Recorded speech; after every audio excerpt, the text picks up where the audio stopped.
बिस्मिल्लाहिर्रहमानिर्रहीम, अस्सलाम वालेकुम। मेरा नाम मिर्ज़ा अकबर, आप देख रहे हैं मेरा यूट्यूब चैनल। आज की वीडियो में हम बात करेंगे सोशल मीडिया पे कुछ वायरल ख़बरों की और कुछ इंटरनेशनल न्यूज़ की। अच्छा, सबसे पहले बात करते हैं कि ये इंटरनेशनल न्यूज़ आज ट्विटर भी दे रहा है इस पे कि new DGISI appointed in Pakistan. Lieutenant general Asim Malik Pakistan की जो सिक्योरिटी एजेंसी ISI के नए DGISI बन चुके हैं। अच्छा, श्रीलंका में भी नए प्रेसिडेंट आ चुके हैं। Yes, Anura Kumara Dissanayake elected president of Sri Lanka. और पाकिस्तान में भी आप देखें, मुझे लगता है कि पाकिस्तान में भी बातें जो है ना इलेक्शन की तरफ ही जानी है, क्योंकि जो हालात हो रहे हैं ना सुप्रीम कोर्ट के, पूरी दुनिया में आपने देखा ही नहीं होगा ये, मतलब ऐसी कोई मिसाल नहीं मिलती कि चीफ जो है चीफ जस्टिस जो है, जो उसके मतलब एक्सटेंशन का केस है उसको वो खुद सुन रहा है और फैसला वो देगा कि उसको ऐसा देगा कि उसको एक्सटेंशन मिल जाए। तो ये पूरी दुनिया में सिर्फ पाकिस्तान में ही होता है। अच्छा, एक और इंटरनेशनल न्यूज़ ये है PDD एक रैपर है और इनके ऊपर कोई केस चल रहे हैं, सेक्सुअल असॉल्ट्स केस, बच्चों के साथ गलत हरकतों के, और भी बहुत सारे हैं और बहुत सारे लोगों को एसोसिएट किया जा रहा है। और मुझे लगता है कि ये जो जितने भी लोग हैं ना, जो आपने देखा ना बहुत ज़्यादा पावर में होते हैं, वो ज़्यादातर इस तरह की चीज़ों में होती हैं। आपने देखा होगा कि एक बंदा था एलेक्स जोन्स, उसने इनकी एक रिचुअल को एक्सपोज किया था। एलेक्स जोन्स ने एक आइलैंड पे, जिधर अमेरिका के बहुत सारे पावरफुल लोग, सेलिब्रिटीज़ और सेलिब्रिटीज़ जाते हैं, सेनेटर्स जाते हैं, पॉलिटिशियंस, डेमोक्रेट्स, रिपब्लिकन्स सब जाते हैं, कांग्रेसमैन। और ये वहाँ जाके कोई रिचुअल कर रहे थे और इसने जाके ना ऊपर से वीडियो बना दी। तो एलेक्स जोन्स को अगर आप देखें तो वो बहुत ही एक कंट्रोवर्शियल पर्सनैलिटी है, उसको बैन कर दिया। तो जब इलॉन मस्क ने ट्विटर बाई किया तो फिर उसको उसका अकाउंट वापस मिला था, तो उसको यूट्यूब पे भी बैन किया हुआ, अभी फिलहाल उसको ट्विटर अपना मिल चुका है, एक्स का अकाउंट। अच्छा, Bangladesh strongly protested Amit Shah speech. ठीक है। अच्छा, बहुत सारे पाकिस्तानी जो है ना खुश हो रहे हैं, पता नहीं ये शायद इंटरनेशनल पॉलिटिक्स को समझते नहीं है। मेरी नज़र में ये बांग्लादेश में जो रिजीम चेंज हुई है ना, इसके पीछे कल को CIA और निकलेगी, अमेरिका ही निकलेगा। CIA अमेरिकन ही है, जाहिर सी बात है। तो आपको अभी खुश होने की ज़रूरत नहीं है। पाकिस्तान में और बांग्लादेश में दो जगह रजीम चेंज हुई है, हमारे जो सब कॉन्टिनेंट का जो एक एरिया है। तो आने वाले वक्त में आपको पता लगा, क्योंकि ये इंडिया को काबू करना चाहते हैं, इंडिया इनके काबू नहीं आ रहा। आप ये मत देखें कि वो बाइडन जो है गया वहाँ पे मोदी उसको मिलने, तो बड़ी उसको इज्जत दे रहा है। इंडिया इनके काबू नहीं आ रहा असल में। तो ये इंडिया को कंट्रोल करने के लिए, ठीक है, फिर चाइना के लिए, ठीक है। तो मुझे नहीं लगता कि अमेरिका चाहता है कि कभी भी चाइना और इंडिया में कोई बातचीत हो। तो इसलिए आपको जो भी खुश हो रहे हैं, इंटरनेशनल पॉलिटिक्स को स्टडी करो आप, फिर आप फैसला करो कि ये क्या हो रहा है। Anti Muslim hate speech India में भी आप देखो कि हर जगह जो है राइट जो है, देखिए मैं राइट विंग के तो बिल्कुल खिलाफ नहीं हूँ, हाँ जो एक्सट्रीमिज्म है उसके खिलाफ हूँ। अच्छा, मूव होते हैं अपने पाकिस्तान की खबरों पे।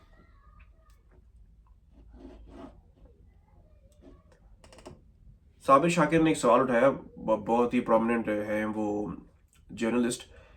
जनरल आसिम मलिक की तैनाती का ऐलान ISPR से किया गया, वजीर आजम ऑफिस खामोश क्यों? ठीक है, उस पे समीना पाशा भी एक जर्नलिस्ट हैं, उन्होंने, ये भी प्रोमिनेंट है बहुत, और इन्होंने ट्वीट का जवाब दिया, नौकरों की कोई हैसियत नहीं होती। ये बिल्कुल हकीकत बात है कि नौकर ही तो है ये बेगैरत फॉर्म 47 की जो हुकूमत है, जाली हुकूमत। इमरान खान की एक स्टेटमेंट आई कि चीफ जस्टिस और चीफ इलेक्शन कमीशन अंपायर भी हैं और ओपनर बल्लेबाज भी। थर्ड अंपायर इनकी टीम का कप्तान है जो पीछे बैठकर सब चला रहा है। ये लोग अपने एम्पायर्स को तोसी दे रहे हैं। ये थर्ड एम्पायर कौन है, ये आपको भी पता ही है। तो बेसिकली ये मैं भी लोगों को जो कह रहा था ना, लोग समझते हैं कि ये जो एक्सटेंशन है ये सिर्फ काजी फायज ईसा के लिए है। ये जो आईनी तरमीम जो कॉन्स्टिट्यूशनल अमेंडमेंट जो कर रहे हैं, ये असल में काजी फायज ईसा के लिए नहीं है, असल में और लोगों के लिए ये, ठीक है, किसके लिए आप सब जानते हो। अच्छा, इमरान खान का एक और स्टेटमेंट आया कि जब तक इंसाफ नहीं होगा मुल्क में अमन नहीं होगा। बिल्कुल सच बात है ये। और लोग, शायद आप लोग भी ये समझते हो कि मैं इमरान खान की हर बात से एग्री करता हूँ, लेकिन ये बात हकीकत है। आप देखोगे बाहर जो यूरोप है, जो वेस्टर्न वर्ल्ड है, मगरबी जो कंट्रीज है, उनमें खुशहाली क्यों है, उनमें अमन क्यों है, सुकून क्यों है? इसी वजह से है कि इंसाफ है। लोअर लेवल पे यहाँ अवाम को इंसाफ मिलता है। जब अवाम को इंसाफ मिलेगा ना, तो वो ऐसे सड़कों पे नहीं आएगी, मुल्क में स्टेबिलिटी रहेगी, इकोनॉमी स्टेबल रहेगी, जॉब्स क्रिएट होंगी। और यहाँ पे मैं आपको बताऊं कि जो जस्टिस डिपार्टमेंट्स है ना, वो बहुत बड़े हैं, एक ही बड़ा सिस्टम है। ये पाकिस्तान की तरह नहीं है कि पैसे दो और आगे निकल दो। यहाँ पे प्रॉपर प्रोसीजर फॉलो होता है उसके लिए। जैसे कि आप सबको पता ही है, नेक्स्ट जो खबर है वो ये है कि आप सबको पता है कि इमरान खान ने नया जो जलसा है उसका ऐलान किया है कि वो मियाँ वाली के बजाय पिंडी में होगा। तो इसके हवाले से इमरान खान की बहन की भी स्टेटमेंट आई है कि हम आए पहले जान देंगे। इस हफ्ता सबको पिंडी, इस हफ्ता हम सब पिंडी में होंगे बच्चों, ये आपके मुस्तकबिल के लिए है, आप भी निकलो और हम भी निकलेंगे। अगर करबला बनाना है तो हम तैयार हैं, ठीक है। अच्छा, वैसे मैं बताऊं आपको कि मैं अलीमा खान से बड़ा इम्प्रेस होता हूं इस बात से कि बहुत ही एक, मैंने इतनी बहादुर औरत अपनी लाइफ में नहीं देखी, पाकिस्तान में बात कर रहा हूँ। जिस तरह से वो आई हैं बाहर अपने भाई की सपोर्ट में, ठीक है। तो इसकी मिसाल मुझे नहीं लगता मिलती है मेरे ख्याल से कि